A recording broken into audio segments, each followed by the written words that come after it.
Assalamualaikum warahmatullahi wabarakatuh. Bagaimana kabarnya anak-anak kelas 8? Bapak harap kalian semua dalam kondisi sehat walafiat ya, sehingga bisa mengikuti pembelajaran akidah akhlak seperti biasa. Ya, pada pertemuan sebelumnya kita sudah mempelajari ikhtiar, tawakal, sabar, syukur, dan qanaah. Bapak harap kalian masih ingat ya, apa itu ikhtiar. Ikhtiar artinya memilih menurut bahasa, sedangkan menurut istilah adalah usaha seorang hamba untuk memperoleh apa yang dikehendakinya. Kemudian apa itu tawakal? Ya, tawakal adalah menyerahkan. Di sini menyerahkan urusan kita kepada Allah. Kemudian sabar. Sabar adalah menahan diri dari sifat kegundahan dan rasa emosi. Kemudian menahan lisan dari keluh kesah serta menahan anggota tubuh dari perbuatan yang tidak terarah. Kemudian syukur. Syukur adalah refleksi sikap tawakal. Syukur ialah sesuatu yang menunjukkan kebaikan dan penyebarannya. Kemudian menurut syar'i, syukur adalah memberikan pujian kepada Allah dengan cara taat kepadanya, berserah diri, dan beramar ma'ruf nahi mungkar. Yang terakhir adalah qanaah. Apa itu qanaah? Ya, qanaah adalah menerima keputusan Allah dengan tidak mengeluh, merasa puas dan penuh keridhaan atas keputusan Allah tersebut. Senantiasa tetap berusaha sampai batas maksimal kemampuannya. Nah, itu dia materi pada pertemuan sebelumnya.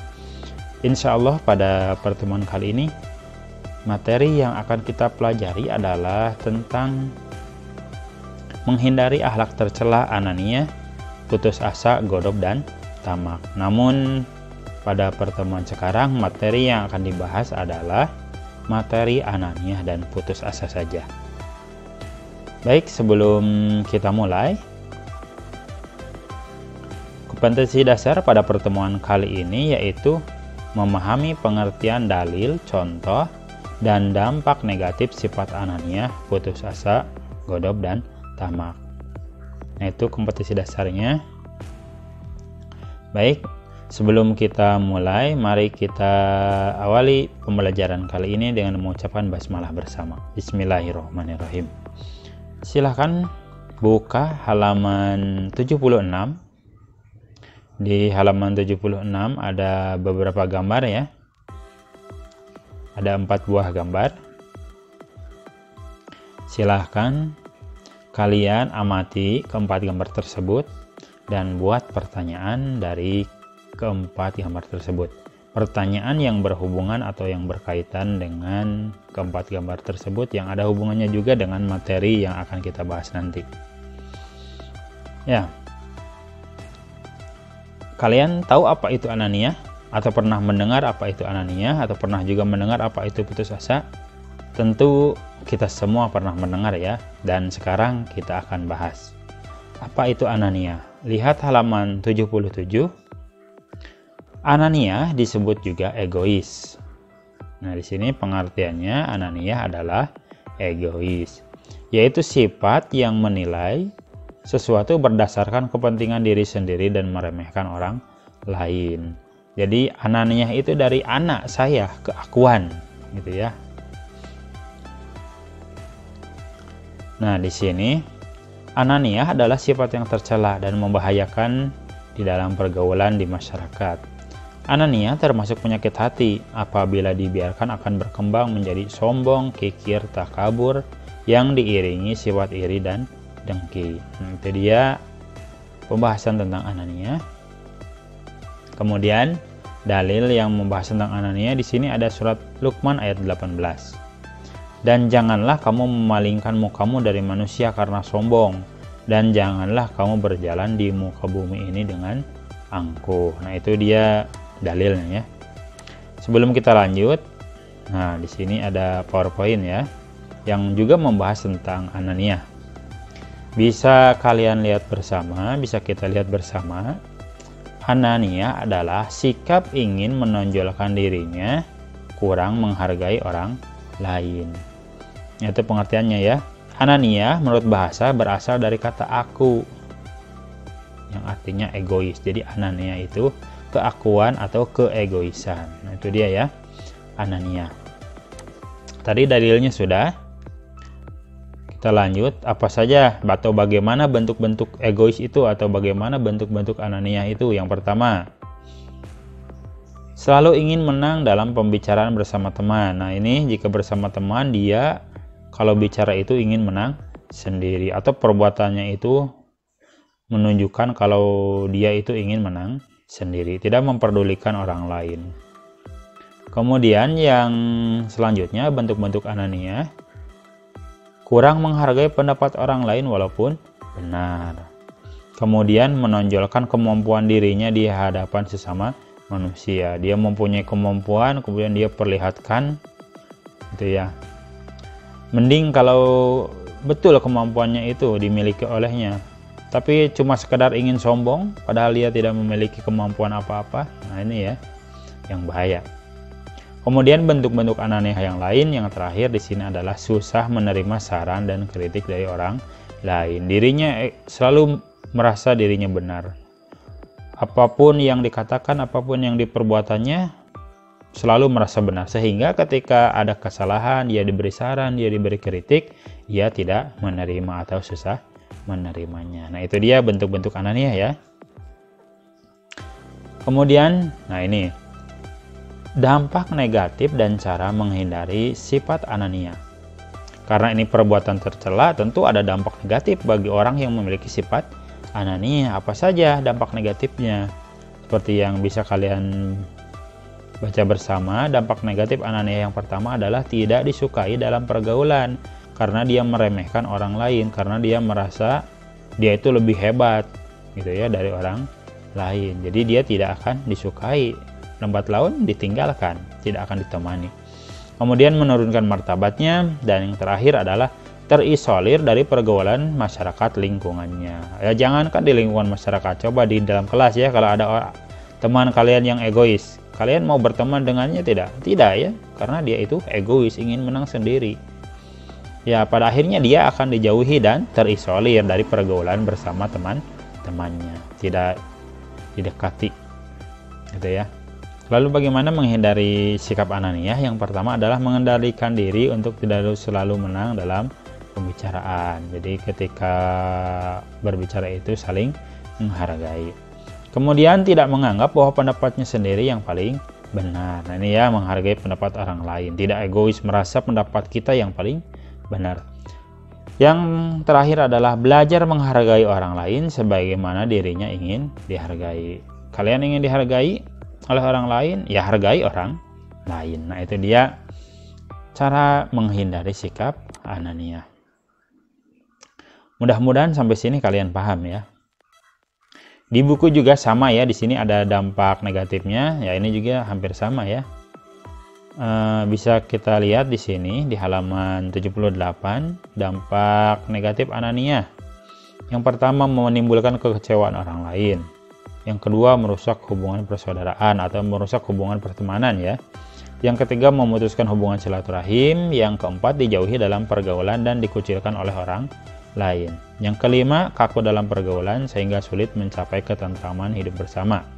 Yang keenam, menimbulkan kebencian, pertengkaran dan permusuhan. Yang ketujuh, sulit menerima petunjuk kebenaran karena merasa dirinya adalah yang paling benar. Yang terakhir adalah yang kedelapan, berdosa kepada Allah karena Islam melarang sifat anania. Itu dia pembahasan tentang atau pembahasan materi tentang sifat anania. Bapak harap kalian paham ya sampai sini. Atau kalau kalian kurang paham, silahkan ya cari dari sumber-sumber lain yang membahas tentang anania. Baik, kita lanjut ke putus asa. Halaman 78. Di sini putus asa itu adalah sikap atau perilaku yang merasa bahwa dirinya telah gagal dan tidak akan mampu dalam meraih suatu harapan atau cita-cita. Ia tidak mau berusaha untuk melanjutkan apa yang diinginkannya. Putus asa berarti habis harapan, tidak ada harapan lagi. Nah itu dia ya, putus asa pengertiannya.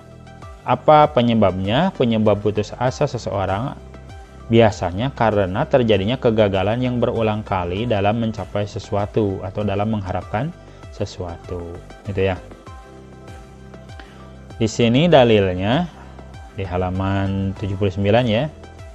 Dalilnya adalah surat Yusuf ayat 87. Di sini, nah ini yang akan Bapak tebalkan ya. Dan janganlah kamu berputus asa dari rahmat Allah.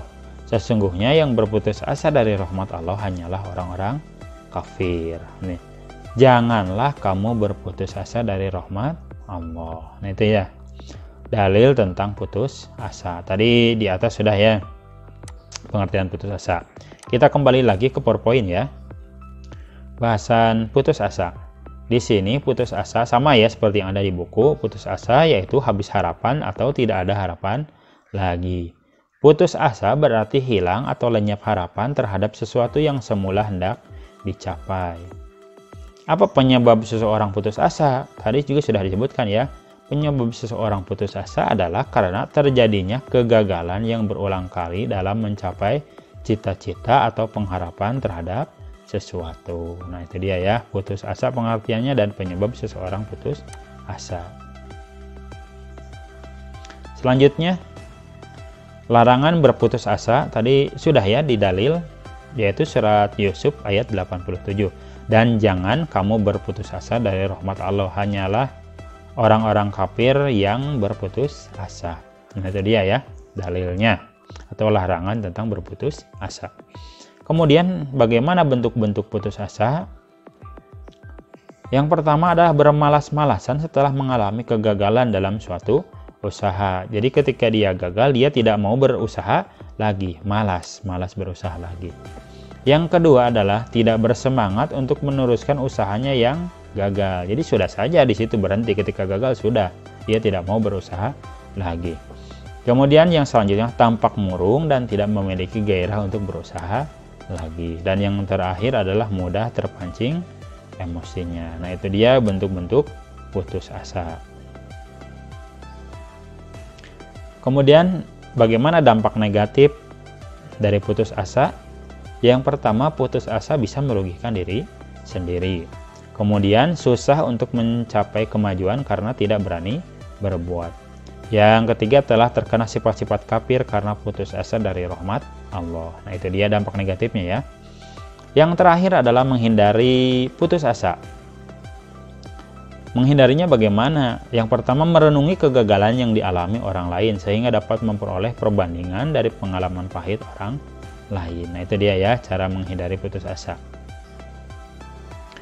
Kemudian yang terakhir adalah selalu yakin bahwa Allah akan memberikan jalan keluar atas persoalan yang dihadapi. Allah tidak mungkin memberikan cobaan, memberikan beban kepada hambanya, kecuali hambanya itu memang bisa keluar dari persoalan yang dihadapinya. Nah itu dia ya pembahasan tentang putus asa. Ya, demikian pembahasan kali ini. Jadi pembahasan kali ini tentang ananiah dan putus asa. Untuk pertemuan berikutnya, pembahasan berikutnya yaitu tentang godob dan tamak ya. Godob dan tamak. Silahkan ya pelajari dari sekarang apa itu godob dan apa itu tamak, serta pelajari kembali materi tentang ananiah dan putus asa ya.